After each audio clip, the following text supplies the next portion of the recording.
Buenos días, buenas tardes, buenas noches.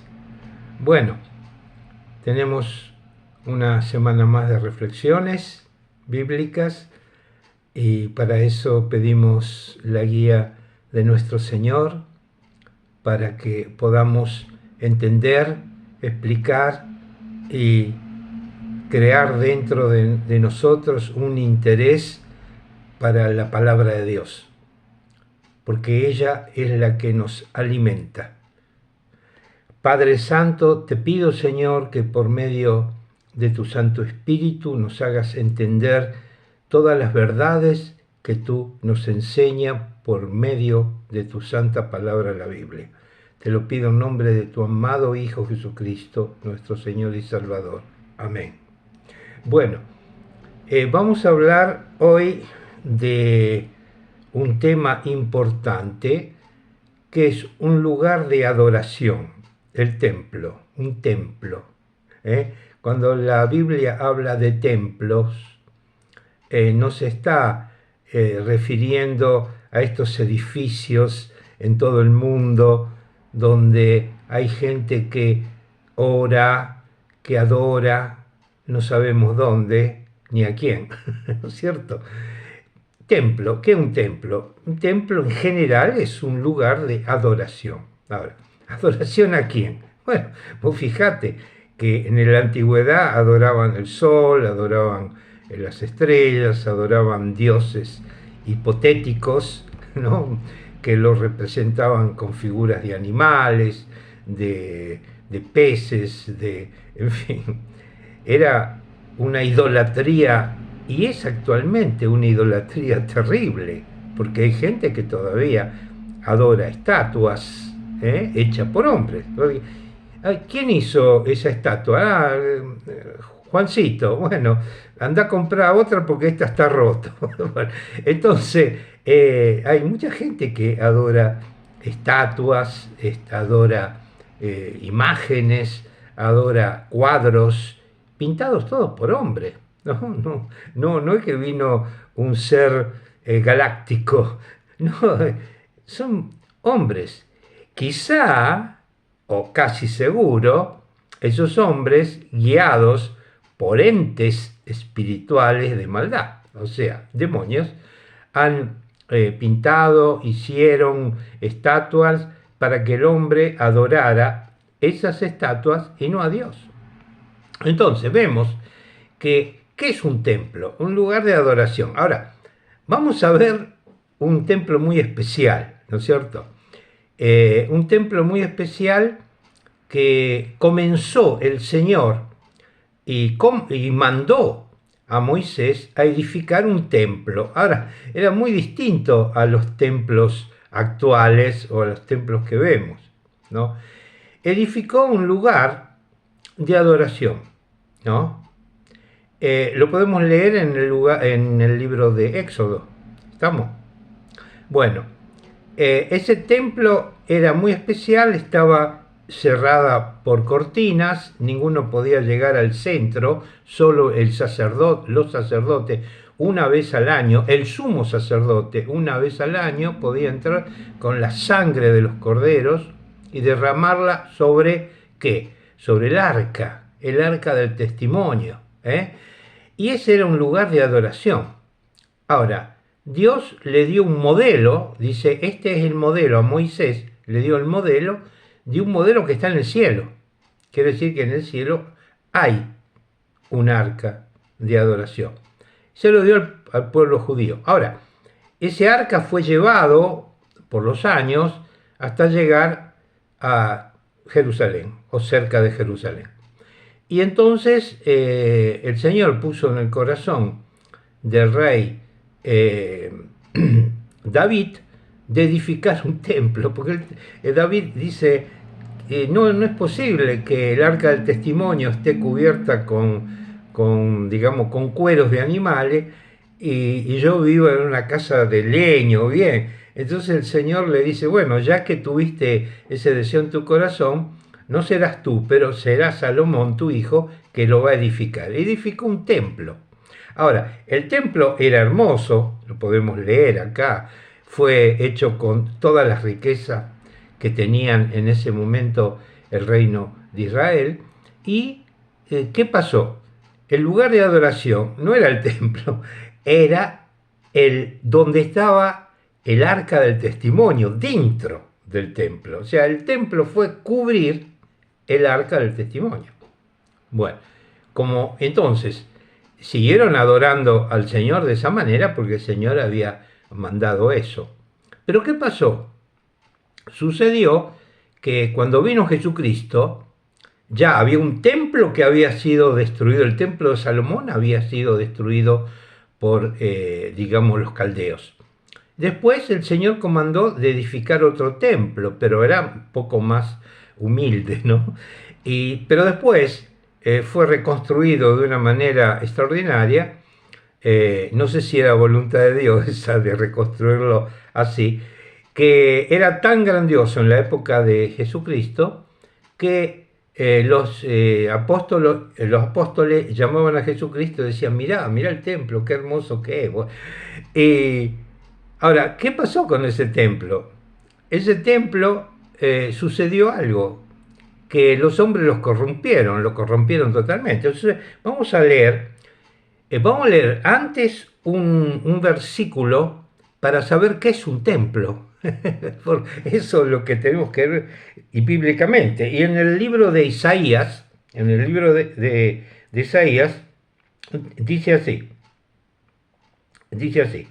en el capítulo 56, en el versículo 7, el Señor por medio de Isaías está dando una indicación para el futuro, ¿no? Y yo los llevaré a mi santo monte, que será en Jerusalén esto, en el futuro, y los recrearé en mi casa de oración. Sus holocaustos y sus sacrificios serán aceptos sobre mi altar, porque mi casa será llamada casa de oración para todos los pueblos. Esto está en Isaías. ¿Qué es un templo?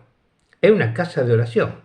El templo del Señor es casa de oración. Ahora, muchos años después, viene Jesucristo, ¿no? Y vamos a ver qué sucedió en la época que Jesucristo tenía su ministerio en la tierra. Vamos al libro de Marcos, San Marcos, en el capítulo 11 y desde el versículo 15. Dice así: vinieron pues a Jerusalén y ingresando Jesús en el templo, comenzó a echar fuera a los que vendían y compraban en el templo y volcó las mesas de los cambistas y las sillas de los que vendían palomas, y no consentía que nadie pasase el templo llevando utensilio alguno. Y les enseñaba diciendo: ¿no está escrito, mi casa será llamada casa de oración para todas las naciones? Mas vosotros la habéis hecho cueva de ladrones. Bueno, ¿qué había sucedido? Bueno, se estableció un negocio rentable en el templo. ¿Por qué? Porque los hebreos tenían que llevar su sacrificio. Y era difícil andar con una vaca, un buey, que si vivían 100, 200 kilómetros de ahí, o los animales. Entonces, habían hecho un negocio muy lindo, ¿no? Los dirigentes religiosos de aquella época. Era, ¿por qué no vendemos nosotros las ofertas?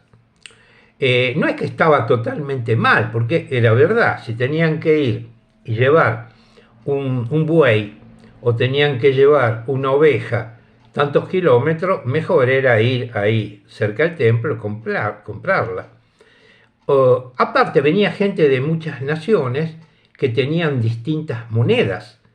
Entonces, ¿qué hacían? Ellos, ¿cómo hacían para dar, digamos, la ofrenda? Para dar los diezmos, para dar todas esas ofrendas que requería la ley. Y bueno, entonces le cambiaban el dinero, porque si no después era difícil para los que administraban la economía del templo recibir monedas de todo el mundo. ¿Qué hacían con todo eso? Más vale la compraban afuera, una sola moneda, la moneda en circulación. Bueno, se dan cuenta que habían hecho un negocio rentable. Llegó Jesús y los echó a todos, ¿cierto? Y les recuerda esta escritura de Isaías. Dice, mi casa será llamada casa de oración, ¿no es cierto? Ahora, ¿qué es el templo? ¿Qué era el templo para los israelitas? Era la casa de oración, el lugar de encuentro con Dios, donde presentaban las ofrendas. Bueno, ¿qué pasó en el año 70 de la era actual? El Señor hizo destruir el templo, permitió la destrucción del templo, porque el Señor fue rechazado por los israelitas. Y entonces vinieron, digamos, soldados del imperio, digamos, que comandaba todo el mundo en ese momento, en el año 70, y entonces destruyeron el templo y Jerusalén. Y todos los hebreos fueron dispersos en todo el mundo y no tuvieron más templo. Y ahora no hay más templo. ¿Dónde está Dios ahora? No hay más. Era un lugar donde los israelitas y aquellos que se convertían a ser israelitas tenían un lugar de encuentro con Dios. Y ahora no existe. Vayan a Israel, no hay templo. Ahí está el muro de los lamentos. Dicen que era parte del templo. Yo no creo. Bueno, ¿dónde está Dios? ¿Dónde podemos encontrar a Dios? Bueno, para aquellos que no tienen Dios, está muy cerca, al lado tuyo. Pero yo no lo veo. Sí, pero la palabra de Dios me dice que si yo creo que Dios envió a su amado Hijo unigénito, que tiene un nombre, que es la única persona que murió y resucitó, la única, que dijo que Él moriría y resucitaría y que nos vendría a buscar. El único fue Jesucristo. Jesucristo dio toda la testimonianza necesaria para acreditarse que Él es el Mesías, es aquel que nos libera de la ira de Dios. Quiere decir, está al lado tuyo. ¿Qué tienes que hacer? Llamarlo. Señor, ven a mí, vive dentro de mí. Creo que tú eres el Mesías. Ahora, para aquellos que han hecho eso y que son creyentes en Cristo, ¿cuál es el templo? Nuestro cuerpo. Vamos a buscarlo en la Biblia. Dice así. En el 1 Corintios capítulo 6, versículo 19. Está Pablo enseñando y dice, ¿o ignoráis que vuestro cuerpo es templo del Espíritu Santo, el cual está en vosotros, el cual tenéis de Dios y que no sois vuestro? ¿Cuál es el templo para los creyentes en Cristo? Su cuerpo. Nosotros somos templo del Espíritu Santo. ¿Y qué pasará en el futuro?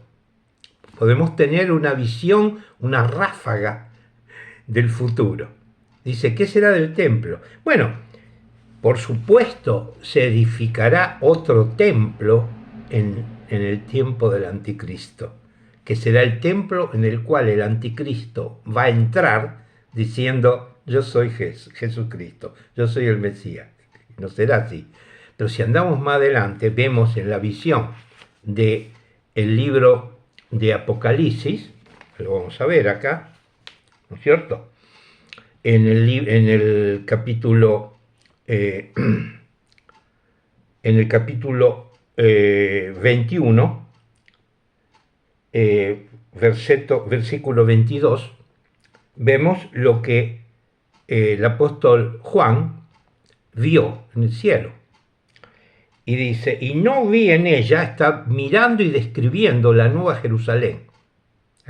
Muy interesante, lo pueden leer. Y él dice, y no vi en ella templo, porque el Señor Dios Todopoderoso es el templo de ella y el Cordero. Y la ciudad no tiene necesidad de sol ni de luna que brillen en ella, porque la gloria de Dios la ilumina y el Cordero es su lumbrera. Bueno, en el futuro, allá, después que haya pasado todas las profecías del libro de Apocalipsis, ¿quién es el templo? El Señor y su Cordero, el Señor Jesucristo. Pero ahora, el templo de Dios es el cuerpo de todos aquellos que han creído en el Señor Jesucristo. Bueno, que el Señor los bendiga, que tengan una linda semana, los amo, me llamo Alberto.